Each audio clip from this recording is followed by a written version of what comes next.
Annie, Bonjour à tous, je suis ravie aujourd'hui de vous retrouver pour une interview particulière, celle de Julie Philippon. Elle a beaucoup de choses à partager et très vite vous comprendrez qu'elle est inspirée. Au-delà de la communication animale, elle sait écouter ses guides, elle sait soigner aussi. Laissons-la nous parler d'elle dès maintenant. D'abord, Fanny, moi je voulais aussi te remercier infiniment par rapport à cette possibilité d'expliquer un petit peu ce que je fais. Alors donc je suis Julie Philippon, je suis éducatrice spécialisée en libéral et auto-entrepreneuse, et ainsi je suis aussi thérapeute énergéticienne. En fait, j'ai créé mon entreprise il y a un peu plus d'un an. J'ai quitté l'institution quand j'étais éducatrice spécialisée à un moment donné où je voulais me lancer en tant qu'éducatrice en libéral. Et il m'est arrivé pas mal de choses depuis le début de la création de mon entreprise, dont la communication animale qui est arrivée à moi pendant que je me formais à la médiation animale. Et en fait, maintenant, je propose les deux, c'est-à-dire la thérapie énergétique et l'éducatrice spécialisée en libéral. Alors, parle-nous maintenant de ce lien particulier que tu as avec les animaux. La communication animale, en fait, est arrivée très tardivement dans ma vie, même si j'ai toujours été très, très proche des animaux et de la nature. J'attirais toujours les chats errants à la maison. En fait, la communication animale, elle est arrivée à moi par pur hasard, parce que j'étais en train de me former à la médiation animale, parce que dans le métier d'éducatrice spécialisée, j'ai rencontré des publics avec lesquels on avait beaucoup de mal à entrer en communication. Donc, j'ai voulu, à la suite du Covid, me former pour proposer, moi, ensuite, de la médiation animale pour les personnes qu'on accompagne en éducation spécialisée. Notamment, moi, j'avais le projet de me mettre à mon compte en tant qu'éducatrice en libéral. Et pendant ce mois de formation, on avait une journée spécifique sur la communication animale. Mais j'étais comme tout le monde, j'ai dit oui, mais je ne savais absolument pas ce que c'était. Et en fait, notre formatrice nous a expliqué que on allait rentrer dans un état méditatif, donc on change un petit peu de mode au niveau des ondes cérébrales. On va changer notre rythme cardiaque, on va se mettre en état méditatif pour pouvoir rentrer plus facilement en communication avec les animaux qui fonctionnent en ondes alpha. Qui représente un petit peu un état de relaxation léger. Et en rentrant dans ce mode de relaxation, on capte les messages qu'ils ont à nous envoyer. Sauf que moi, à l'époque, je ne savais pas du tout ce que c'était. Je découvrais la méditation parce que j'étais comme tout le monde très envahie avec le Covid. Donc j'étais un petit peu, je me suis dit, on va essayer, mais la méditation, je commençais d'ailleurs avec toi et avec Alice, Team Tiwi, à me mettre à la méditation pour me calmer. Et donc, quand Laure, notre formatrice, nous a expliqué ce qu'il allait se passer, je dis, je vais me prêter à l'exercice, mais je ne savais pas du tout ce qui allait se passer. Et on était en binôme. Et la personne, donc on était via Zoom, on était à distance, on s'échange les photos de nos animaux respectifs en voulant poser des questions, de savoir, par exemple, comment va mon animal, etc. C'était un test, hein. Et là, je fais la communication animale avec mon binôme et vient le moment de l'échange. Et donc, je lui raconte ce que je vois en lui disant « mais c'est pas possible » parce que en fait, j'avais des douleurs dans mon corps. Et comme j'ai aussi une fibromyalgie, je me dis « ça se trouve, c'est moi ». Et je lui ai tout décrit et là, elle s'est effondrée de l'autre côté et elle me dit « mais tout était juste ». Le chien était à la Guadeloupe, j'ai décrit l'image que je voyais, j'ai décrit les sensations dans mon corps en pensant que c'était moi. Et là, cette jeune femme me dit « mais non, on a eu un accident de voiture terrible ». Ça a été incroyable. Et en fait, j'étais tellement dans un état de choc que je tremblais, on était à distance et j'ai eu du mal à me dire « mais c'est pas possible ce qui vient de se passer ». Et ça, c'était le 9 septembre 2020. Et là, voilà, j'ai pris, je sais pas, un wagon en me disant « mais qu'est-ce qui se passe ?» Et donc, en off, avec la formatrice, on a pu débriefer de ce qui venait de se passer. Et elle me dit « mais Julie, tu as cette capacité-là, extrasensorielle, de communiquer avec les animaux ». Et quand j'ai continué à me former avec elle pour approfondir ses compétences et pour ensuite le proposer, J'ai découvert que je pouvais passer des âmes, j'ai découvert que j'avais des capacités aussi pour les soins énergétiques. Et c'est d'ailleurs aussi pour ça que je t'ai rencontré après, parce que justement, je capte tellement qu'il me faut me protéger des énergies, parce que j'ai tendance à beaucoup prendre, parce que forcément, on prend hein, quand on fait des séances de communication animale, c'est magnifique, mais il y a quand même... voilà, il y a quand même des choses qui se passent, donc j'avais besoin, moi, d'avoir un rituel de protection, un rituel d'ancrage aussi, parce que la méditation, ben, c'était une première étape, mais l'ancrage me manquait. Donc j'étais un peu trop haut, c'est-à-dire que je captais beaucoup les messages des guides et tout ça, mais j'avais du mal à m'ancrer. Donc tout ça a fait qu'en me formant, j'arrive beaucoup plus facilement maintenant à écouter et entendre les messages et à m'ancrer. Alors Julie, comment se déroule une consultation de communication animale? Tu peux nous donner un exemple ou même plusieurs?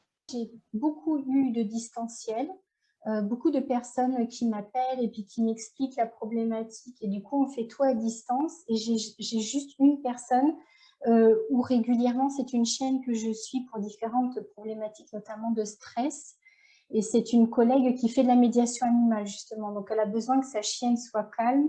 Et c'est rigolo parce que cette fameuse chienne, parce que du coup j'ai pas expliqué qu'une de mes particularités, c'est que je tire les cartes en plus de la communication animale pour que justement les maîtres, les humains, aient un message écrit. Parce que souvent, les messages sont tellement subtils et qu'ils ont besoin après d'avoir le compte-rendu écrit et d'avoir aussi un tirage d'oracle qui redit un petit peu ce qui vient d'être dit. Parce que souvent, les maîtres, enfin, on n'appelle pas ça des maîtres, d'ailleurs, on appelle ça des humains.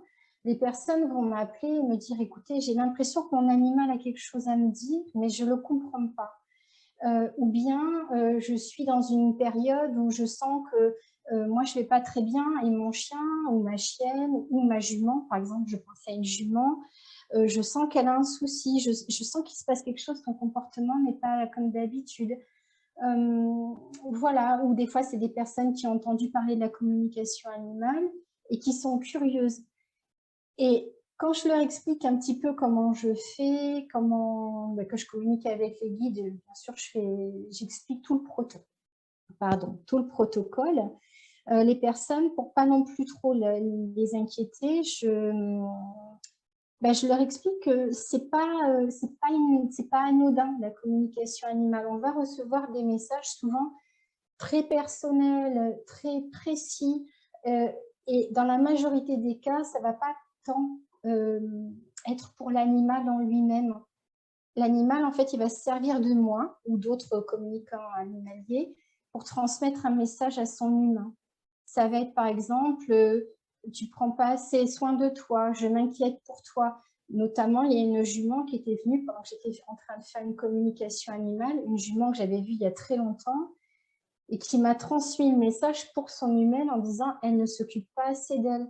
Donc, en fait, c'est souvent, l'animal va se servir un peu de cette excuse d'avoir un comportement un petit peu déséquilibré ou gênant pour transmettre un message. Et souvent, c'est l'humain qui peut être envahi par le stress, qui est en plein burn-out, qui est en plein changement, qui est avec un conjoint, mais ça ne se passe pas forcément très bien.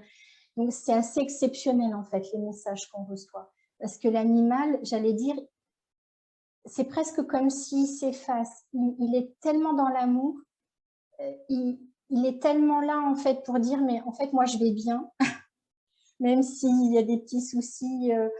Tu vois, la dernière que j'ai faite, la chienne avait une otite, mais elle ne me l'a pas dit. Elle était tellement à vouloir me dire, bon alors Julie, je sais, je suis nerveuse pour la médiation animale, alors il faut que tu lui dises qu'il faut faire ça pour moi. Donc tu es un messager en fait, pour que les choses se passent le mieux possible. Et puis des fois, malheureusement, l'humain, il est à bout, l'animal, il est tellement envahi, parce que souvent, c'est des chiens aussi, enfin, c'est des chiens ou des animaux qui ont vécu des choses très difficiles, qui sont emplis d'émotions. Des fois, malheureusement, ça peut plus aller, on a beau faire plein d'efforts, et souvent, la communication animale, elle peut arriver en dernier recours. parce que c'est vraiment, je remets de la communication entre deux ou entre des membres de la famille. Et des fois, malheureusement, bah, c'est trop dur. Ça ne peut plus. Et puis, il faut que l'animal se sépare de son humain pour aller vivre une autre vie dans une autre famille. Mais c'est très, très subtil. Il faut faire très attention à ce qu'on dit et en même temps respecter la parole de l'animal. C'est-à-dire qu'il va m'envoyer des images. Des fois, ça va être des mots. Par exemple, je me souviens d'un chien qui tout de suite, il m'a dit cabochard. Alors, tu vois, c'est des petites choses comme ça. C'est pour prouver aussi que je suis en lien avec le bon animal. Tu vois, c'est vraiment, je me connecte à cet animal-là peu de temps avant de démarrer la com. Puis je lui dis, bah, vas-y, dis-moi ce que tu as à me dire. Ben là, comme ça, tu vois, je me connecte à toi, vas-y. Et puis je te dis, c'était rigolo parce que l'image de son maître, c'était un peu à la Renaud, tu vois, le Renaud, le chanteur. Et quand j'ai dit ça à ce monsieur, qui entre guillemets était médecin, il était bluffé. Donc ça, voilà, c'est des petits flashs, c'est des phrases, des fois c'est des mots, des fois c'est des ressentis, ou dans ta poitrine, dans ma poitrine, je sens qu'il se passe quelque chose. Et donc c'est à moi après de dire, je fais un compte rendu oral tout de suite après, avoir fini la communication pour rester dans l'énergie. Et ensuite, je fais un compte rendu écrit pour que les personnes gardent une trace parce que souvent, on dit beaucoup de choses. Et comme il y a beaucoup d'émotionnel, la personne peut ne pas tout retenir. Donc, il y a les deux. Il y a le compte rendu oral et le compte rendu écrit après. Voilà. Merci Julie. Ce que tu dis ne me surprend pas. L'animal accompagne l'homme sur son chemin de vie. Et c'est vrai que les animaux ont tant à nous transmettre. C'est merveilleux d'ailleurs. Parle-nous aussi de tes relations particulières avec les animaux, si tu veux bien. C'est magique. Et du coup, les animaux m'accompagnent. Enfin voilà, j'ai le paon, j'ai la chouette, j'ai beaucoup d'animaux qui viennent comme les guides, si tu veux, quand tu fais un soin énergétique. Voilà, c'est beaucoup les animaux qui m'accompagnent, notamment ma chouette. J'ai mes chiennes qui sont décédées, donc tu me demandais quelle était ma relation avec les animaux. Bon, bah déjà, moi, j'ai mes chats qui viennent faire m'accompagner aussi au niveau de ma thérapie. Mais j'ai tous mes animaux spirituels. Tu vois, j'ai mon animal totem qui est une louve. Je, je fais appel aux animaux. Et j'ai même, c'est rigolo, dès que je commence à douter de moi, tu vois, on me renvoie, quelqu'un m'appelle pour me demander une communication animale ou j'ai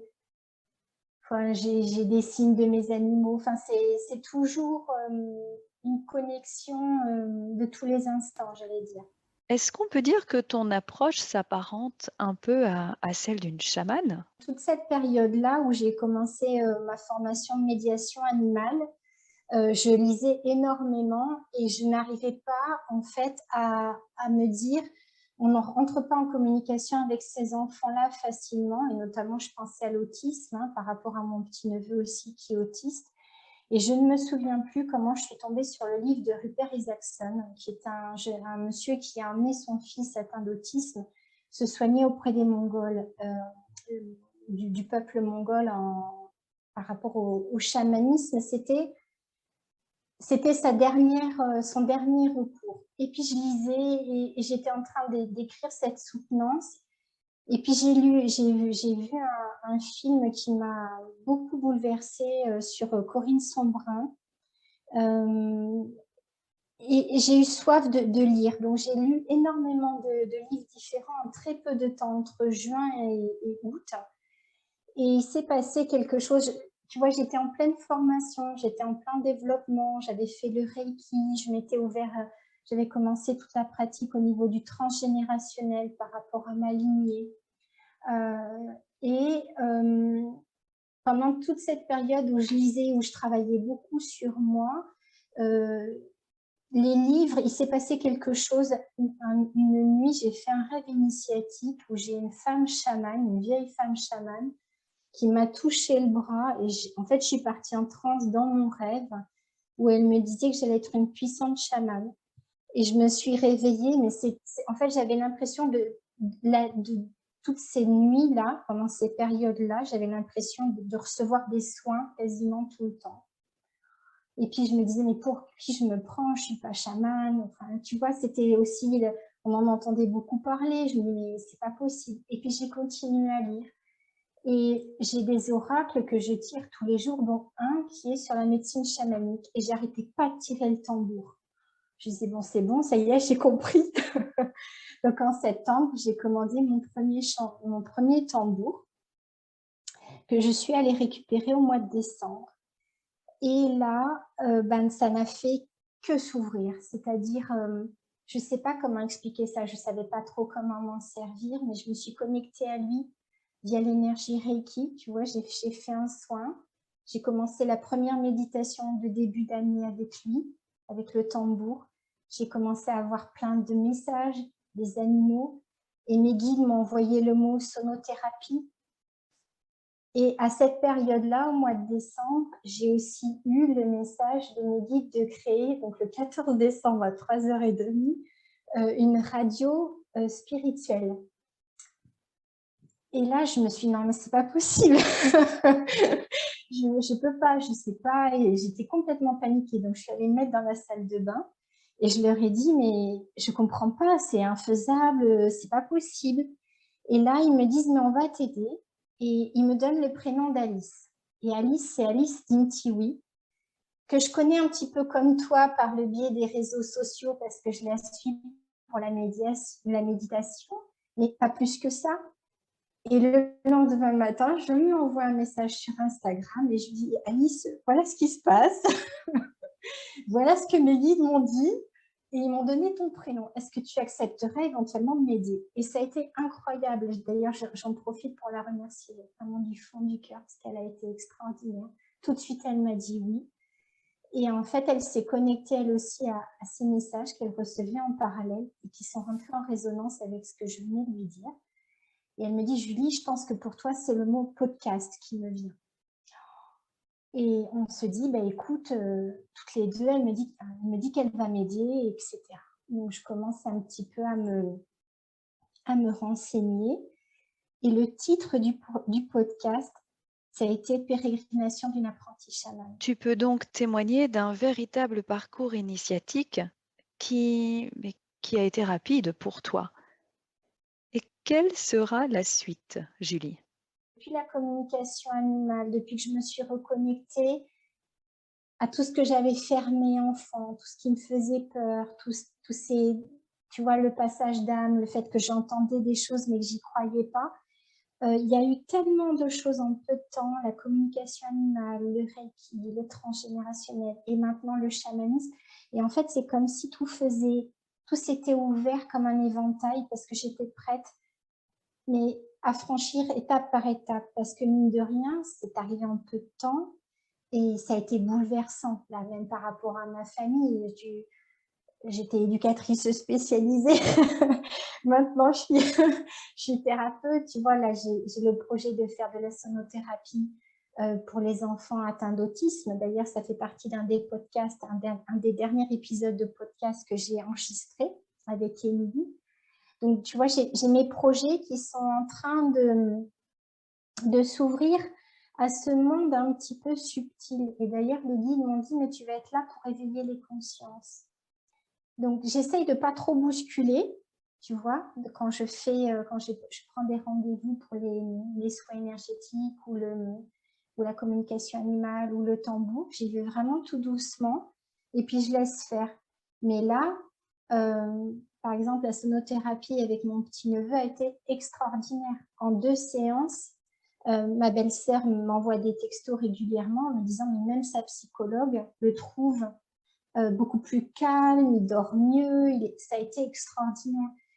Donc mes guides m'aident quand je panique et les guides me disent ben voilà, là tu peux faire ça, là tu es en pleine transformation. Et la dernière fois, quand je faisais ma méditation matinale, parce que ça fait partie des rituels que j'ai mis en place, ma méditation tous les matins d'ancrage pour vraiment me centrer, être apaisée, être là pour recevoir les messages justes et puis pour aussi me connecter à l'énergie Reiki dont j'ai besoin.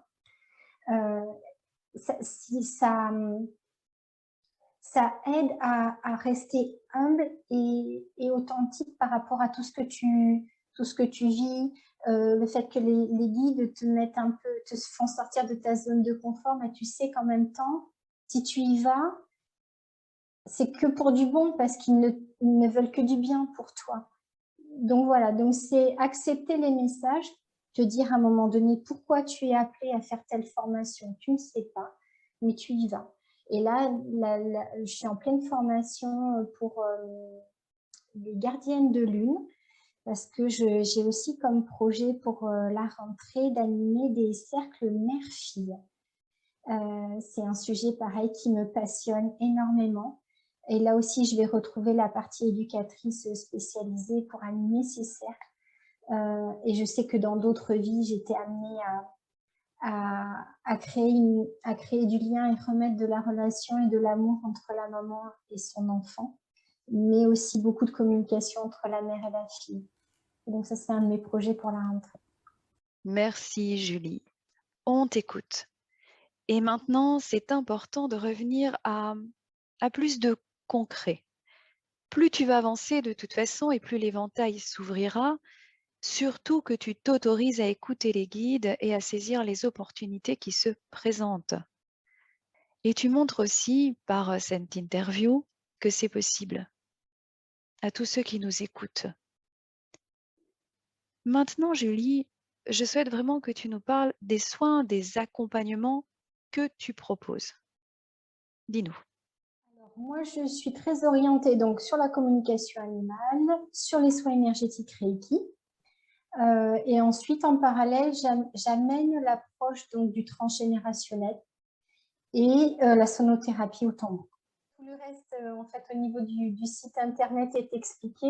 On peut aussi me retrouver sur Facebook. Je suis très active sur Instagram et sur mon site internet, donc un pont entre deux mondes. Il y a aussi un blog où j'écris pas mal d'articles parce que justement, pour expliquer un petit peu aussi tout ce changement qui a eu lieu au moment où j'ai accepté d'écouter, comme tu dis, les messages, les guides et d'avancer pas à pas. J'explique un petit peu tout ça aussi sur mon site internet et le parcours qui est quand même très, très atypique. Ok, tu as pris ta place. Tu as pris ta place et tu es à ta place aujourd'hui. Très important pour moi quand tu dis j'ai pris ma place parce que j'ai découvert grâce à une personne qui m'a accompagnée aussi en transgénérationnel pour moi, que j'avais pas la bonne place dans la fratrie en fait.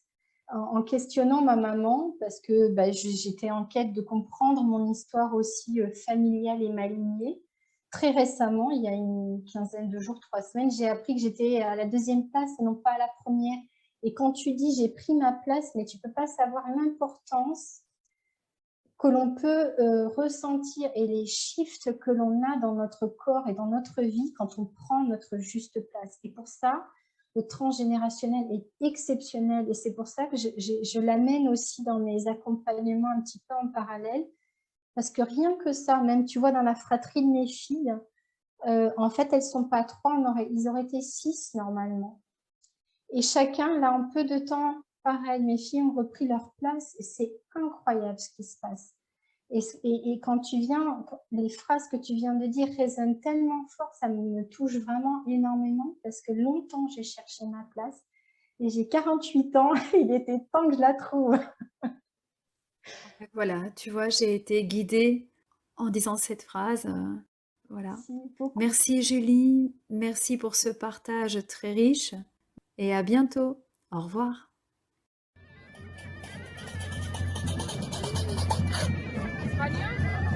Annie. English? No,